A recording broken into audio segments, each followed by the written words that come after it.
Hey, I'm just coming in here because I'm going to do this episode just a little bit different from what I normally do. But first, I do want to thank Thomas Goes Nostalgic, which, I mean, come on. You know it's a good channel and he's a good dude when he's got nostalgic in the name. Today, we're going to be doing a video on this little guy, a Plunderlings. What are they? Why are they here? Let's find out. Ah, yes, the Plunderlings. They aim to present a fresh take on fantasy universes from a Caribbean perspective. A place where the monsters are pirate adventurers with emotions, hopes, and dreams of their own. The box art alone is fantastic. I love the style, very cartoon looking. And you get his little feet at the bottom of the box, which is a really interesting choice. Only interesting because I'm an idiot and didn't notice it's a whole monster. Is the box the creature? Is that kind of what we're getting here? Yes, that is in fact the case. So the Plunderlings are actually pretty interesting. It looks like they started out as a Kickstarter, and first deliveries going back out in January of 2020, and they are based out of the Dominican Republic. And this is actually a really interesting thing. They actually intended these things to be fully articulated, versatile, and they wanted them to be able to fit next to your Teenage Mutant Ninja Turtles, Masters of the Universe, Figuarts, or Mythic Legions action figures. These toys were constructed and hand-painted with great care. Hand-painted, that's a huge deal. This guy seems like he's not really hand-painted, but he's got some accessories that are. Careful in loosening the joints after unboxing. You may need to apply heat with a hairdryer.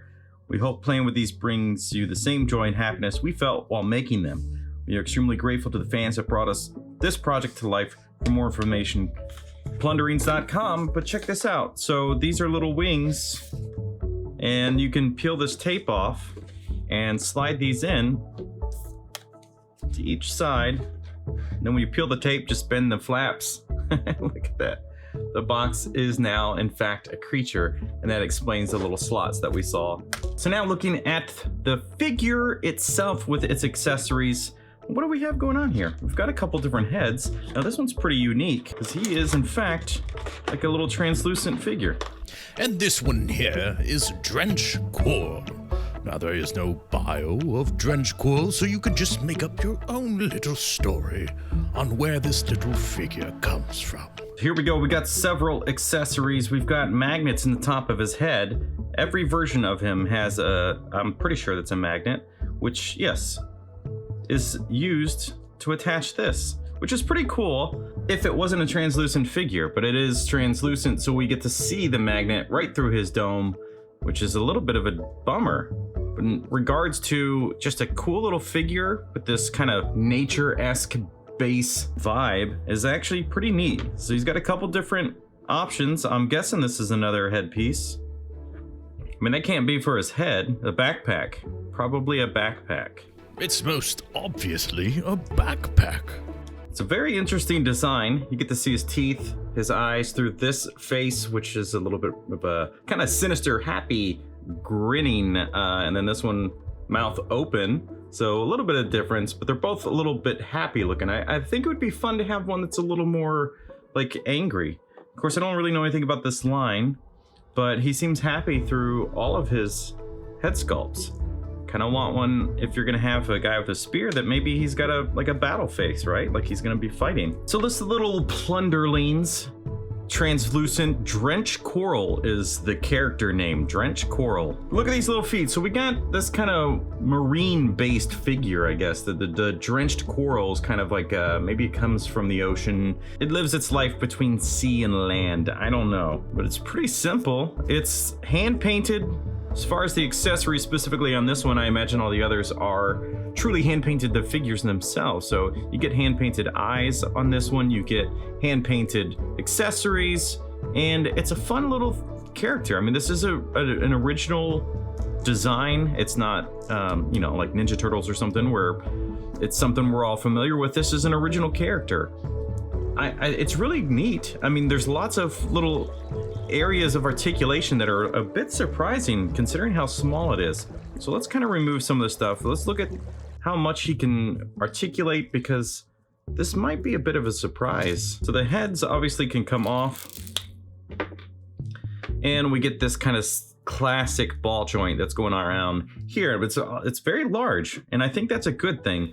And the articulation is actually really good. The head articulation can go pretty much any direction you'd want, except for up. Doesn't go up too great, but the side to side, the down is awesome. That cut underneath the head really works. And then the diaphragm is fantastic. You've got great articulation through the chest and everything. And then look at that.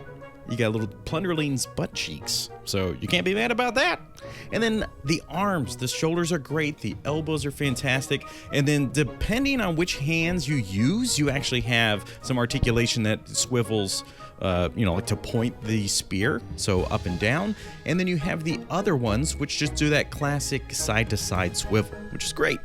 And the legs have some pretty good, it's like a 45% split. And then when you get to the knees, they're double jointed, which is amazing. And then the classic rocker on the ankles. More than I would have expected. The hips do feel a little bit loose, so I think that might become a problem after a little bit of posing, but it's small enough that maybe there's no concerns of weight and knocking that figure over. But that's pretty cool. I mean, it's a $40 figure. You guys let me know. Is this something you think that you gotta have at home? I would really like to see some of the other ones, maybe the non-translucent ones, just to really get a feel of this incredible detail that's going on here in the hand-painted work. I wish I could paint that well, that small. But anyway, this one, magnets, pretty cool. I mean, the value is certainly there. I think, especially with the hand-painted stuff, it's all original designs and stuff. So $40, if you think these are good looking little figures, yeah, they're great. The quality is certainly there. You don't feel like you're getting anything cheap. And again, this one probably feels the cheapest because of the translucent stuff. Like there's just essentially it feels like it's low effort on the body versus something that would be totally hand painted. But these are cool. I'm very thankful for Thomas sending this to me to review. This is definitely the first time I've ever experienced these little guys, but they're cool. It's a fun little figure, and I think that you will be happy if you grab one of these. So find the color scheme and the design that you like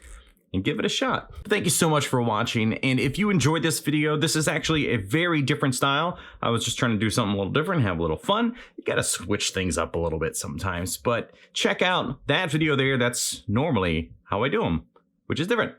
Let me know what you like. See you next time.